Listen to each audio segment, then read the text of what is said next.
Joining us now is architect and urban designer Stefan in New York. He's worked on projects that include the 600-meter tall Canton Tower in Guangzhou. Thank you for joining us. My pleasure. Stefan, first I want to get your reaction to Ian Pei's death. What went through your mind when you heard the news today?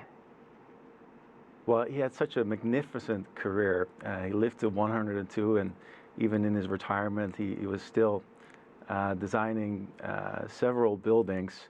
A very prolific architect, but more importantly, he was an architect that achieved something that was really quite difficult.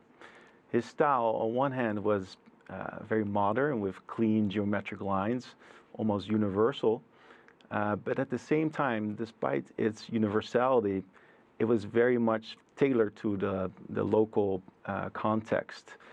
And he was really able to bridge different cultures through his design, and he himself was a bridge, born in Asia, made his career in the West, and you can really see that sensitivity, that cultural sensitivity in his work. There has been a massive outpouring online. Why do you think he has touched so many different types of people around the world?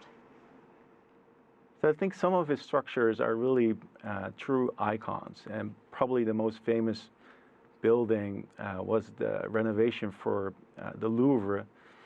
And it's interesting to kind of realize the context when he was chosen to do this renovation, and he came up with this glass pyramid. At the time, it was very controversial, and most Parisians kind of rejected the idea.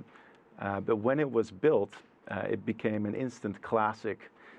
And today is the example of how to do adaptive reuse. How can you build in a context that's heavy with history, in this case the Louvre, that had only been designed by French architects. You come in as a foreign architect and you do something that is extremely modern and contemporary, but yet classical and very sensitive to the local kind of condition and history. He picked a classical shape, a pyramid. It was a glass pyramid, so you were able to see through, and it was kind of reminiscent of kind of 17th century French garden tradition, the triangular shapes. So in a way, he managed to strike a chord that fit so well in that context that today is probably the best example of how to design in such kind of loaded historical conditions. Talk to us about his global influence, and specifically among other architects. I imagine that architects probably have been influenced by some of his work.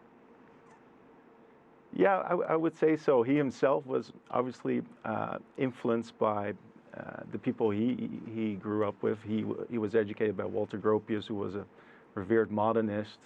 Of course, he knew the work of modernist Le Corbusier and Louis Kahn, but he was able to depart from that what they called international style that was supposed to be more or less the same everywhere, to something that actually became quite contextual. And what's unique about Pei is that he didn't really follow any styles. He didn't really want to belong to one particular group of architects. He was really after building buildings that would stand the test of times, buildings that would be truly timeless. And I think that's probably why some of the buildings he left are now known as such amazing icons, like the Bank of China Tower or the Louvre renovation in Paris. All right, Stefan, thank you so much for joining us from New York City. We appreciate it.